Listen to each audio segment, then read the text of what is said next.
এই জায়গায় শোনা যায় আগে নরবলি হতো এবং অদ্ভুতভাবে বাচ্চারা নিজে থেকে এসে হাঁড়ি কাঠে গলা দিত বলি হওয়ার জন্য, এমনটাই কথিত। ঋষি বশিষ্ঠ এই স্থানেই সমাধিস্থ হয়েছিলেন এবং তার পদচিহ্ন এখানে রয়েছে।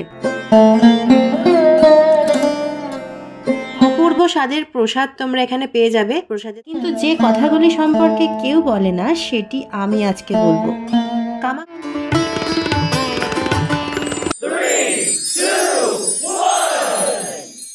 হ্যালো গাইস, কেমন আছো তোমরা সবাই? গুয়াহাটি ট্যুর ব্লগ ডে 1-এ তোমাদের সকলকে স্বাগত জানাই। এর আগের পর্বে তোমরা দেখেছো আমরা কলকাতা টু গুয়াহাটি গরিব রথ এক্সপ্রেসে চড়ে গুয়াহাটি শহরে পৌঁছে গেছি। আর আমি তোমাদের বলেইছিলাম যে শহরটাকে ঘুরে ঘুরে তোমাদেরকে দেখাবো। সেই মতো আমি বেরিয়ে পড়েছি আজকে। আর প্রথমেই চলে এসেছি বশিষ্ঠ আশ্রমে। সকাল সকাল এসেছি আর আজকের ওয়েদারটা ভীষণই সুন্দর। একটা মেঘলা মেঘলা ওয়েদার আছে, ঠান্ডা ঠান্ডা হাওয়া দিচ্ছে। তোমরা প্রায় সবাই জানো বশিষ্ঠ কে ছিলেন।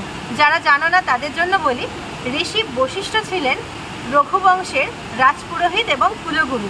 এই আশ্রম সম্পর্কে যাবতীয় ঐতিহাসিক তথ্য তোমাদের আজকের ভিডিওতে দিচ্ছি। আমার ব্যাকগ্রাউন্ডে ঝর্ণার জলের শব্দ শুনতে পাচ্ছ কি?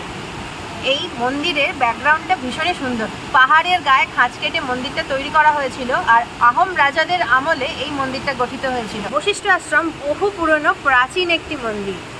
এখানে এলে তোমরা ফিল করতে পারবে সেই পুরনো যুগে যেন তোমরা ফিরে যাবে। যেমনটা আমি এখানে দাঁড়িয়ে আছি এবং ভীষণ মন প্রাণ থেকে অনুভব করছি যে এই জায়গাটার মাহাত্ম্য। তোমরা আসার আগে যদি একটু জেনে আসো তাহলে এই জায়গা সম্পর্কে তোমাদের বুঝতেও সুবিধা হবে আর তোমরা রীতিমতো মন থেকে অনুভব করতে পারবে যে তোমরা কোন ঐতিহাসিক জায়গায় দাঁড়িয়ে আছো। আমার ভিডিওতে তো আজকে সমস্ত ইনফরমেশন, ঐতিহাসিক তথ্য থাকছেই। তাহলে দেখতে থাকো আমার সাথে গুয়াহাটি ট্যুর ব্লগ। শুধু বশিষ্ঠ আশ্রমই নয়, আরও অনেক কিছু থাকছে আজকের ভিডিওতে।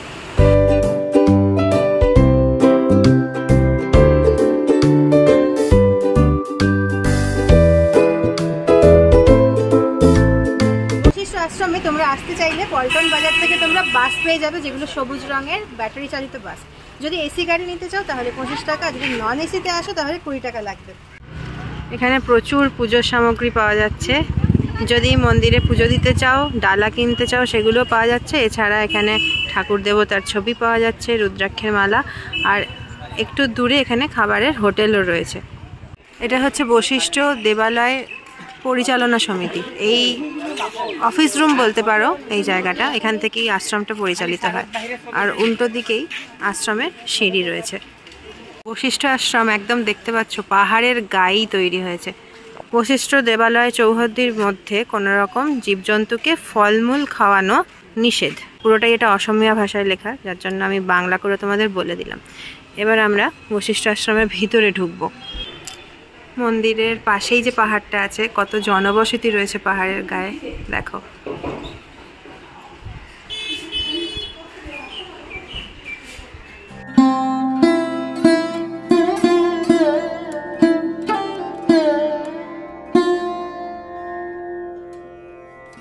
সিঁড়ি দিয়ে ঢুকেই এখানে বজরংবলীর মূর্তি রয়েছে। বশিষ্ঠকে আমরা রঘুবংশের কুলগুরু হিসেবেই জানি, কিন্তু এছাড়াও তিনি ছিলেন প্রাচীন ভারতের একজন বিখ্যাত ঋষি, ঋগ্বেদের 7ম মণ্ডলের প্রধান রচয়িতা। এছাড়াও তিনি ব্রহ্মার মানসপুত্র মরীচির বংশধর হিসেবেও বিবেচিত হন। বশিষ্ঠ আশ্রমে পুজো দেওয়ার জন্য এখানে মানুষজন ঢুকছে দেখতে পাচ্ছি। আর এটা হচ্ছে আশ্রমের ভেতরে নাট মন্দির বলতে পারো। এখানে পুরোহিত মশাই রয়েছেন। আর এই হচ্ছে সেই প্রাচীন মন্দির। দেখে আশা করি আন্দাজ করতে পারছো কতটা প্রাচীন, প্রায় গুহা টাইপের মন্দিরটা। এই দেওয়ালটা দেখে আন্দাজ করতে পারবে যেটা কতটা প্রাচীন মন্দির। আশ্রমের ভেতরে এখন পুজোর কাজ চলছে। জানা যায় ঋষি বশিষ্ঠ এই স্থানেই সমাধিস্থ হয়েছিলেন এবং তার পদচিহ্ন এখানে রয়েছে। সেখানেই পুজো দেওয়া হয়। ঢুকেই ডান দিকে বশিষ্ঠ মন্দিরের নাট মন্দিরটা পড়বে। আর এখন আমরা মন্দিরের থেকে সাইড দিয়ে যাচ্ছি আর অপরূপ সুন্দর দৃশ্য দেখতে পেয়েছি এখানে। এখান থেকে একটা ঝর্ণা রয়েছে, পাহাড়ি ঝর্ণার গায়ে কিন্তু মন্দিরটা গড়ে উঠেছে। আর মন্দিরের স্ট্রাকচারটা অনেকটা এই রকম। কালিকা পুরাণে বশিষ্ঠ মন্দিরকে সপ্ত শক্তিপীঠের একটি বলে বর্ণনা করা হয়েছে। আশ্রমের ইতিহাসও সেই বৈদিক যুগ থেকে শুরু। কিংবদন্তি অনুসারে একবার সন্ত বশিষ্ঠ দেবী কামাখ্যার উপাসনা করতে কামরূপে গিয়েছিলেন। রাজা নরক তাকে আরাধনায় বাধা দিলে বশিষ্ঠ তাকে অভিশাপ দেন। এই স্থানেই তিনি আশ্রম তৈরি করিয়েছিলেন এবং ভগবান শিবের ধ্যান করে জীবনযাপন করতেন। তিনি এখানেই দেহত্যাগ করেছিলেন। আশ্রমটি ঋষি বশিষ্ঠ দ্বারা নির্মিত হলেও মন্দিরটি নির্মাণ করিয়েছিলেন আহোম রাজা রাজেশ্বর সিংহ 1751 থেকে 1769 সালে। তিনি এই আশ্রমে 835 বিঘা জমি দান করেছিলেন। গুয়াহাটির উপকণ্ঠে অবস্থিত এই বশিষ্ঠ আশ্রম একটি শান্ত, শান্তিপূর্ণ স্থান, যা নগর জীবনের কোলাহল থেকে মুক্তি প্রদান করে। বিশ্বাস করা হয় এটি মহান ঋষি বশিষ্ঠের আবাসস্থল ছিল। তিনি এখানে তার জীবনের শেষ দিনগুলি কাটিয়েছিলেন। একটি শান্ত জলপ্রপাত দ্বারা আশ্রমটি বেষ্টিত, যা জায়গাটিকে ধ্যান এবং আত্মদর্শনের জন্য একটি নিখুঁত স্থান করে তোলে। মন্দিরের গায়ে এখানে বিভিন্ন কারুকার্য রয়েছে। বশিষ্ঠ মন্দিরে কিন্তু আলাদা করে ভোগ প্রসাদ বসিয়ে খাওয়ানোর কোনো ব্যবস্থা নেই। ঠাকুরকে এখানে ভোগ দেওয়া হয়, ভোগ রান্না হচ্ছিল, আমরা দেখে এলাম, কিন্তু ক্যামেরা নিয়ে ওখানে ঢোকা অ্যালাউড নয়, যার জন্য তোমাদের দেখাতে পারলাম না। ভোগ প্রসাদ ঠাকুরকে নিবেদন করা হয় এবং সেই প্রসাদই মানুষের হাতে হাতে একটু একটু করে দেওয়া হয়। ঝর্ণাকে ডান দিকে রেখে আমরা সিঁড়ি দিয়ে নেমে এলাম। এই যে মন্দির, এখানেই আমি ঢুকেছিলাম, তোমরা এতক্ষণ দেখেছো। আর একদম সামনেই বাঁদিকে একটা মন্দির রয়েছে, এখানে বশিষ্ঠ দেবের পূর্ণাঙ্গ মূর্তি রয়েছে, আর এখানে আমরা এখন যাচ্ছি।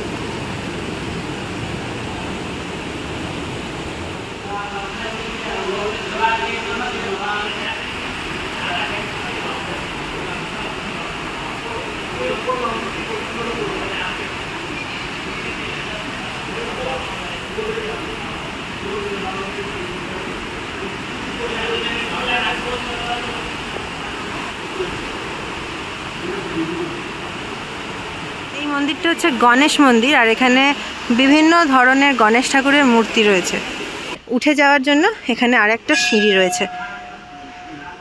এখানে নটরাজের ভঙ্গিতে গণেশ বসে আছেন।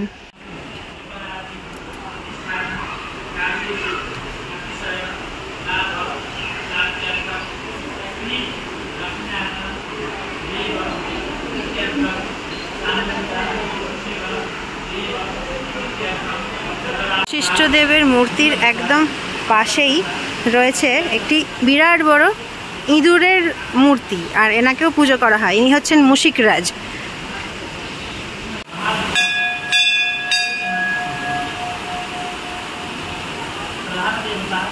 গণেশ মন্দিরের পাশে এই যে ঝর্ণাটা আমরা প্রথমে দেখলাম না, ওই দিক থেকে আসছে, এই ঝর্ণাটাই পাশ দিয়ে বয়ে গেছে দেখো, আর সেই জলটা গিয়ে ওখানে গিয়ে স্থির হচ্ছে।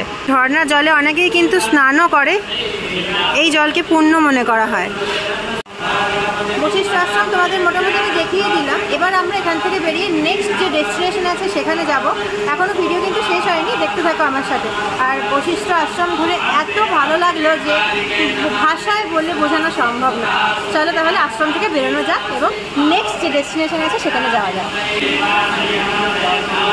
আশ্রমে সিঁড়ি দিয়ে আবার নিচে নেমে এলাম, আর দূরে আশ্রমের মন্দিরের চূড়োটা দেখা যাচ্ছে। আর এখানে পুরো গণেশ মন্দিরের বাইরের যে অংশটা ভীষণ সুন্দর, একদম জুম করে তোমাদেরকে দেখাচ্ছি। দেখো মন্দিরের চূড়োর দিকে কিন্তু সেখানেও গণেশজি বসে আছেন। এইদিকে টয়লেটের ইন্ডিকেশনও দেওয়া আছে, আর এই দিকে সম্ভবত কোনো নতুন কিছু তৈরি হচ্ছে, নতুন কোনো মন্দির তৈরি হচ্ছে। চূড়োটা দেখে তো মন্দির বলেই মনে হচ্ছে। হয়তো পরে যখন তোমরা আসবে তখন এখানে কিছু না কিছু নতুন দেখতে পাবে। মন্দিরে ঢোকার আগে এই জায়গাটাতে জুতো রাখা হয়। যখন ভিড় থাকে তখন এখানে 3 টাকার বিনিময়ে জুতো রাখা হয়। এই জায়গাটা এখন খালি, কারণ মন্দিরে এখন সেরকম ভিড় নেই।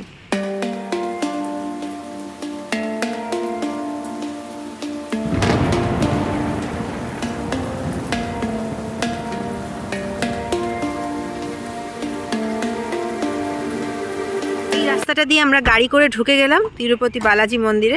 আর এইটা পুরোটা হচ্ছে পার্কিং এরিয়া, আর এখানে পার্কিংয়ের জন্য কোনো টাকা পয়সা লাগে না। বশিষ্ঠ আশ্রম থেকে আমরা গাড়ি করে প্রায় 10 কিলোমিটার অতিক্রম করে চলে এলাম তিরুপতি বালাজি মন্দিরে, যেটি গুয়াহাটির একটি অন্যতম জনপ্রিয় মন্দির হিসাবে বিবেচনা করা হয়। এই মন্দির তৈরি হয়েছিল 1998 সালে, আর এটি একটি বিষ্ণু মন্দির। এই মন্দিরটি কিন্তু অন্ধ্রপ্রদেশের তিরুপতি বেঙ্কটেশ্বরের মন্দিরের একটি দুর্দান্ত প্রতিরূপ বলে মনে করা হয়। গুয়াহাটি শহরের তিরুপতি বালাজি মন্দির পুরোটা 2 একর জমির ওপর নির্মিত করা হয়েছে। আর এই জায়গাটা থেকে কিন্তু খুব ভালোভাবে দেখা যাচ্ছে মন্দিরের সমস্ত অংশ। চলো সামনে গিয়ে দেখব। এদিকে গাড়ি পার্কিংয়ের এলাকাটা তোমাদের তো দেখালামই, আর ওই দূরে দেখা যাচ্ছে ফুড কোর্ট। আমরা যারা সমতলের মানুষ তারা তো সমতলে মন্দির দেখে অভ্যস্ত, কিন্তু এখানে পাহাড়ের কোলে মন্দির দেখে মনটা একেবারে জুড়িয়ে যাচ্ছে। পুরো মন্দির এলাকাটা ভীষণই সাফসুতরো। আমরা এখানে খালি পায়ে হাঁটছি, গাড়ির ভিতরেই জুতো খুলে রেখেছি, আর ওই রাস্তাটা দিয়ে আমরা ঢুকেছি।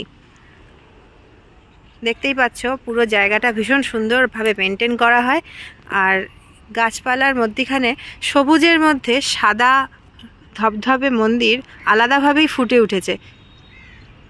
আমরা যে সময় এসেছি এই সময়টা এই জায়গায় বৃষ্টি হয়, তার জন্য পর্যটকরা জেনারেলি এই জায়গাটা অ্যাভয়েড করে। কিন্তু যেহেতু আমরা একটা অড টাইমে এসেছি, আমরা কিন্তু সব জায়গা খালি পাচ্ছি।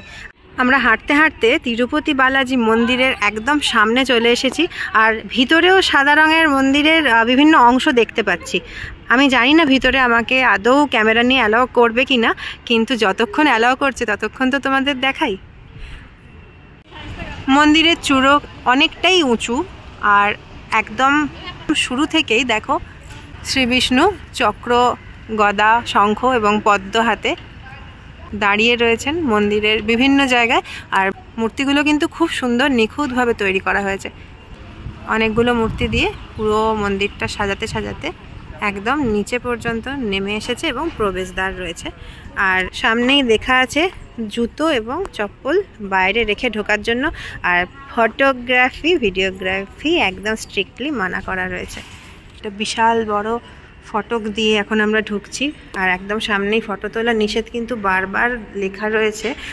ভিতরে কিন্তু ফটোগ্রাফি ভিডিওগ্রাফি একদমই অ্যালাউড না। সিসিটিভি আছে, এছাড়া সিকিউরিটি গার্ড আছে, তো ওনারা আমাকে বারণ করলেন। যথারীতি জোর করে তো করতে পারি না, এছাড়া 2000 টাকা করে কিন্তু এখানে জরিমানা আছে। তাহলে আমি তোমাদের বলবো তোমরা আসো, এসে নিজেরাই তিরুপতি বালাজি মন্দিরে ঘুরে যাও। বালাজি মন্দিরে লাড্ডু প্রসাদ পাওয়া যায়, দেখো লেখা রয়েছে 50 টাকা পার লাড্ডু। তো আমরা এখন লাড্ডু কিনছি এই যে এইখান থেকে, পূজা অর্চনা বা প্রসাদ ঘর। এই লাড্ডু প্রসাদই তিরুপতি বালাজি মন্দিরে কিন্তু পাওয়া যায়, অন্য কিছু এখানে পাওয়া যায় না। আর ভিতরটা অসাধারণ সুন্দর, ধপধপ করছে সাদা। চতুর্দিকে 4-5টা মন্দির রয়েছে, সব জায়গাতেই বেঙ্কটেশ্বরের মূর্তি রয়েছে। এছাড়া শ্রী বিষ্ণুর যে চক্রধারী শঙ্খ, চক্র, গদা, পদ্ম নিয়ে যে মূর্তিটা, সেই মূর্তি সেবে কোষ্ঠী পাথরের মূর্তি রয়েছে। ভীষণ সুন্দর গাছপালা রয়েছে, ডেকোরেশন রয়েছে, মানে ভিতরে ঢুকলে না আলাদাই দুনিয়ায় তুমি পৌঁছে যাবে। কিন্তু দুর্ভাগ্যবশত তোমাদের আমি দেখাতে পারছি না, যতটুকু দেখাতে পেরেছি ততটুকু দেখিয়েছি। তো এখন মন্দির থেকে লাড্ডু প্রসাদ নিয়ে নিয়েছি, লাড্ডু নিয়ে আমরা এখন গাড়িতে পৌঁছবো। গাড়ি থেকে আমরা নেক্সট ডেস্টিনেশনে যাব।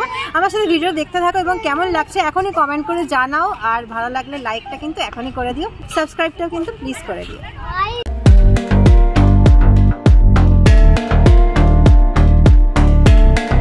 তিরুপতি বালাজি মন্দির থেকে 16 কিলোমিটার পেরিয়ে আমরা এই রাস্তাটা দিয়ে এসেছি কামাখ্যা মন্দিরে। আর পল্টন বাজার থেকে তোমরা যদি আসো তাহলে ব্যাটারি চালিত এই ধরনের বাসগুলো তোমাদেরকে এখানেই নামিয়ে দেবে।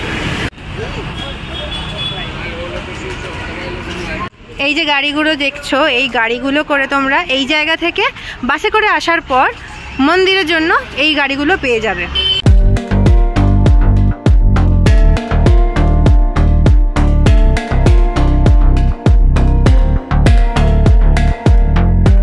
আমার পিছনে যে রাস্তাটা দেখছো এটা দিয়ে আমরা এখন ঢুকলাম, আর এইদিকে সোজা চলে গেলে কামাখ্যা মন্দিরে ঢোকার রাস্তাটা।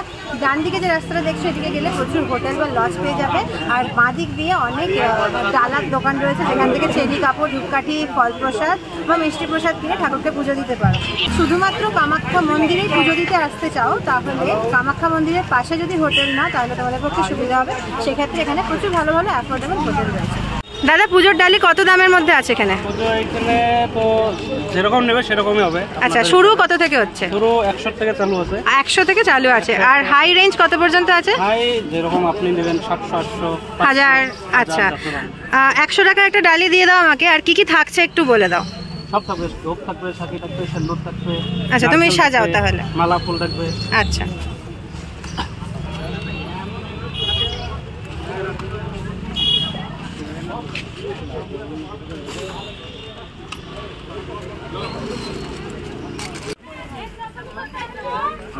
যে দোকান থেকে তোমরা পুজোর ডালি নেবে সেই দোকানে চাইলে তোমরা জুতোটা রেখে দিতে পারো, এটা সেফ হবে। আমিও এখানেই জুতো রাখছি। মন্দিরে আমরা ঢুকছি আর একদম বাঁদিকেই দেখতে পাচ্ছি অন্ন সেবা ক্ষেত্র রয়েছে। অন্ন সেবা ক্ষেত্র থেকে তোমরা কুপন সংগ্রহ করতে পারো বিনামূল্যে। কুপন সংগ্রহ করে কিন্তু খাওয়ার জায়গাটা আলাদা। এটা হচ্ছে কুপন কালেক্টেড সেন্টার। তবে খালি দেখছি এখানটা, এখানেই বসে থাকলে এরা হাতে হাতে কুপন দিয়ে যায়। আমরা বসতে না বসতে এখানে কামাখ্যা দেবালয়ের অন্ন সেবার এখানে পৌঁছে গেছি। আর এখানে দেখো আমরা কুপন পেয়ে গেছি। এবার কোথায় কুপন নিয়ে ভোগটা খাওয়ানো হয় সেটাও চলো তোমাদের দেখাবো। মন্দিরে ঢোকার পরেই কিন্তু বাঁদিকে তোমরা অন্ন সেবা ক্ষেত্রটা পেয়ে যাবে। তাহলে তোমরা যদি প্রসাদ পেতে চাও তাহলে প্রথমেই কিন্তু কুপনটা কালেক্ট করে নেবে, কারণ 12টা থেকে 4টে পর্যন্তই প্রসাদ দেওয়া হয়, তারপর আর দেওয়া হয় না। অন্ন সেবা ক্ষেত্রে কুপন কাটার পর ঠিক অপোজিটেই দেখতে পাবে ভোগ খাওয়ানোর জায়গাটা। এর ভিতরে প্রবেশ করার পর মোবাইল ক্যামেরা কিছুই অ্যালাউড নয়, ভিডিও করা একদমই নিষিদ্ধ। ছোট ছোট কয়েকটা ক্লিপিংস শুধু নিয়েছি তোমাদের দেখাবো বলে। অপূর্ব স্বাদের প্রসাদ তোমরা এখানে পেয়ে যাবে। প্রসাদে থাকবে খিচুড়ি, তরকারি, পায়েস এবং পাঁপড় ভাজা।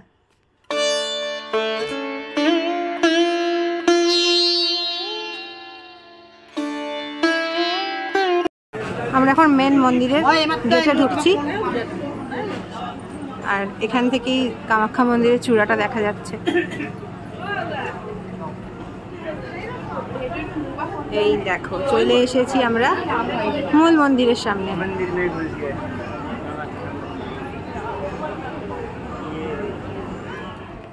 কামাখ্যা মায়ের সম্পর্কে আমরা সকলেই জানি যে ভগবান বিষ্ণুর সুদর্শন চক্রের দ্বারা ছিন্ন বিচ্ছিন্ন হয়ে যাওয়ার পর দেবী সতীর যোনিদেশ এই স্থানে পড়েছিল। তারপর এখানে শক্তিপীঠ গড়ে উঠেছে। কিন্তু যে কথাগুলি সম্পর্কে কেউ বলে না সেটি আমি আজকে বলবো। কামাখ্যা মায়ের আসল রূপ অনেকটাই আলাদা। তিনি সুন্দরী ষোড়শী কন্যা, যার 6টি মাথা এবং 12টি হাত রয়েছে। 16 বছর বয়স চন্দ্রের 16টি কলাকে অর্থাৎ পূর্ণিমার পূর্ণতাকে উপস্থাপিত করে এবং 6টি মাথা আমাদের দেহের 6টি চক্রকে নির্দেশ করে। দেবী পদ্মাসনে বিরাজমান। সেই পদ্মফুলটি শিব ঠাকুরের নাভি থেকে প্রস্ফুটিত, যাকে বলা হয় নাভি পদ্ম। একটি সিংহের ওপর শিব ঠাকুর শায়িত আছেন। সিংহটি হলো বিষ্ণু এবং পদ্ম হলো ব্রহ্মা। ব্রহ্মা, বিষ্ণু, শিব এবং দেবী একত্রে বিরাজ করছেন। দেবী হলেন সকল জীব জগতের সৃষ্টির আধার, তাই যোনিদেশ ভক্তদের কাছে একটি প্রতীকী স্বরূপ। বছরে একবার মা ঋতুমতী হন, সেই সময়টিকে অম্বুবাচী বলা হয়। যেমন ঋতুচক্রের মাধ্যমে একজন নারী মাতৃত্ব আস্বাদন করতে পারে, তেমনি অম্বুবাচী এখানে মাটির উর্বরতাকে নির্দেশ করে। এভাবেই মা কামাখ্যা এবং আমাদের সুজলা সুফলা ধরিত্রী মিলেমিশে একাকার হয়ে যান। কামাখ্যার যে মূল মন্দির সেটার একদম সামনে চলে এসেছি। আর এখানে প্রচুর পায়রা বসবাস করে, এছাড়া ছাগলও থাকে। এখানে গণেশজির মূর্তি রয়েছে আর সিদ্ধিদাতা গণেশের পুজো এখানে করা হয়।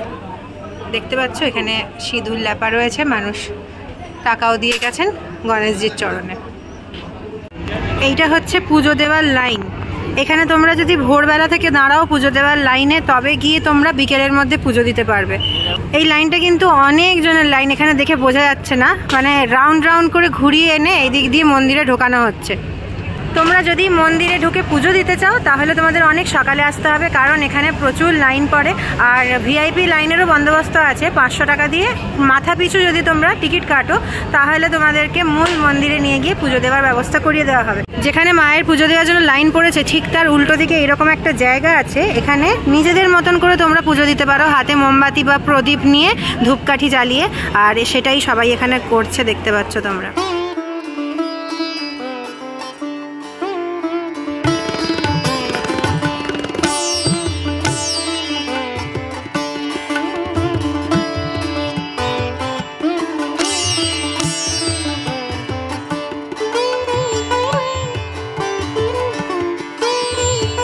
এই দিক দিয়ে প্রবেশ করে, এটা হচ্ছে গেট নাম্বার 2। এটা দিয়ে ভেতরে প্রবেশ করে কিন্তু ফটো তোলা নিষেধ, কিন্তু বাইরে দিয়ে তো করাই যায়। এই দেখো খানিকটা জায়গা দেখা যাচ্ছে। আর এই দিকে হচ্ছে বলিঘর, এই জায়গাটায় বলি হয়। আর এখান দিয়ে ওই যে ওপরে তোমরা লাইন দেখতে পাচ্ছ না, এই লাইনটাই কিন্তু রাউন্ড রাউন্ড করে ঘুরে অত দূর হয়েছে।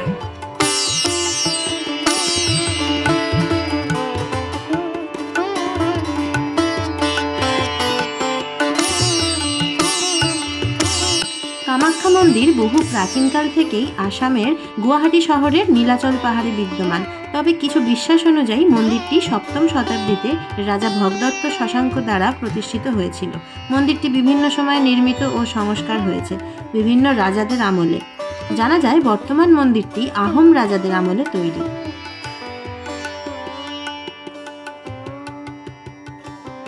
51টি সতীপীঠের মধ্যে অন্যতম পীঠস্থানই হলো এই কামাখ্যা মন্দির। আর বলা হয় তন্ত্র সাধনার শক্তিপীঠ হিসেবে বা তন্ত্র সাধনার পীঠস্থান হিসেবে এই কামাখ্যা মন্দিরকে ধরা হয়। বহু প্রাচীনকাল থেকে এই মন্দির বিখ্যাত। বহু তান্ত্রিক এখানে এখনও তন্ত্র সাধনা করে চলেছেন। মা টানলে তবেই ভক্তগণ এখানে আসতে পারে। সেরকমই আজকে আমি চলে এসেছি মায়ের টানে।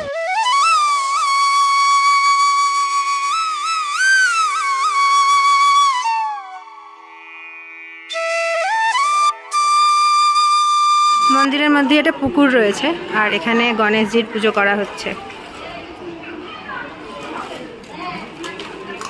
এই কুণ্ডটাকে অনেক পবিত্র কুণ্ড বলে মনে করা হয়। আর এখানে নাকি কচ্ছপও আছে।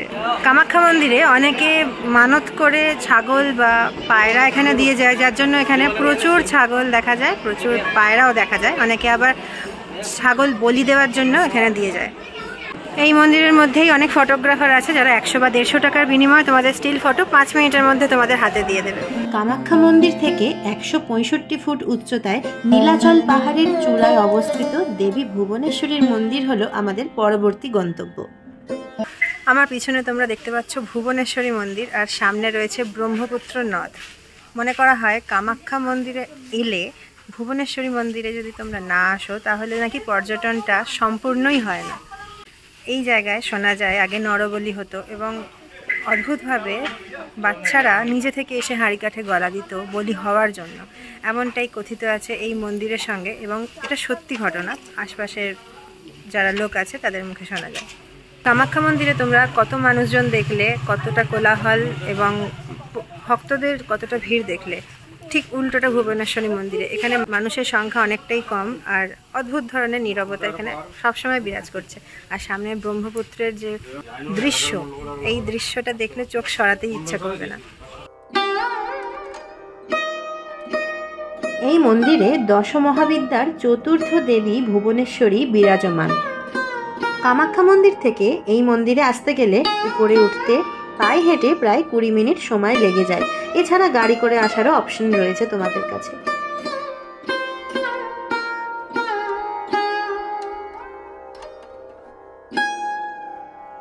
ভুবনেশ্বরী মন্দিরের প্রতিষ্ঠার সময়টা সঠিকভাবে জানা যায় না। মনে করা হয় আনুমানিক 1400 বছর আগে মন্দিরটি প্রতিষ্ঠা হয়েছিল। মূল মন্দিরের মধ্যে ক্যামেরা কোনোভাবেই অ্যালাউ নয়, তাই তোমাদের ভিতরটা দেখাতে পারলাম না। তবে দেবী ভুবনেশ্বরীর ছবি রয়েছে, সেই ছবিতে পুজো করা হচ্ছে। আমি নিজেও পুজো দিয়েছি, কিন্তু দেখানো সম্ভব নয়। তোমরা নিজেরা এসো এবং মাকে স্বচক্ষে দর্শন করে যাও। ভুবনেশ্বরী মন্দিরের গভীর আধ্যাত্মিকতা ও মনোমুগ্ধকর প্রাকৃতিক সৌন্দর্যের জন্য ভক্তদের আকর্ষণ করে। ঐশ্বরিক নারী শক্তি দেবী ভুবনেশ্বরী রূপে এখানে প্রকাশিত, যিনি মহাবিশ্বকে ধারণকারী মহাজাগতিক মাতার প্রতিনিধিত্ব করেন। এইমাত্র ভুবনেশ্বরী মন্দির থেকে বাইরে বেরিয়ে এলাম আর এত সুন্দর দৃশ্য ওখান দিয়ে, মানে আসতে তো ইচ্ছা করছেই না, কিন্তু যেহেতু সন্ধ্যা হয়ে যাচ্ছে তাই চলে এলাম। আর আমরা যে গাড়ি করে এসেছি ও অপেক্ষা করছে দাদা। তো আজকের মতন ভিডিওটা এখানে শেষ করছি। গুয়াহাটি ট্যুর ব্লগ ডে 1-এ তোমাদের আজকে যা যা দেখালাম কীরকম লাগলো অবশ্যই কমেন্ট করে জানিও। আর ভালো লাগলে একটা লাইক, শেয়ার এবং সাবস্ক্রাইব প্লিজ করে দিও। এখনও অনেক কিছু দেখার বাকি আছে। গুয়াহাটি ডে ব্লগ 2-এর জন্য অপেক্ষা করো। আমরা আজকে সমস্ত জায়গাগুলো এই গাড়ি করে ঘুরে দেখলাম। আর ইনি হচ্ছেন আমাদের ড্রাইভার দাদা হিমাংশু। हाय, आपका नंबर और नाम बोल दीजिए वीडियो में। मेरा नाम हिमांशु अदड़ी का है। हाँ, नंबर 6001222447। अच्छा, इस नंबर पर अगर कोई कॉल करे तो आप घुमा देंगे उन दो को? ठीक है, घुमा देंगे। थोड़ा कम लीजिएगा, हमारा सब्सक्राइबर आने वाला है, थोड़ा कम लीजिएगा, ठीक है। हिमांशु भैया थोड़ा शाई है तो ठीक से वो वीडियो में बात भी नहीं कर पा रहे, लेकिन इंसान बहुत अच्छे हैं। आप अच्छा, मैं हिंदी तो क्या কথা বলছি, ভগবান বলছিলাম যে হিমাংশু দাদা খুব ভালো মানুষ, কিন্তু একটু লাজুক আছে আর কি। তো তোমরা যদি আসতে চাও আমি নাম্বার দিয়ে দিলাম, ওনার নামও দিয়ে দিলাম, তোমরা কন্ট্যাক্ট করে নিতে পারো। আজকে আমরা গাড়ি করেই ঘুরলাম এবং বাকি দিনগুলো কিভাবে ঘুরছি, ট্রান্সপোর্টের কি ভাড়া লাগছে সব তোমাদেরকে আমি বলতে থাকবো। তাহলে আজকের মতো ভিডিওটা এখানেই শেষ করছি। তোমরা খুব ভালো থাকো, দেখা হচ্ছে গুয়াহাটি ট্যুর ব্লগ ডে 2-তে। বাই।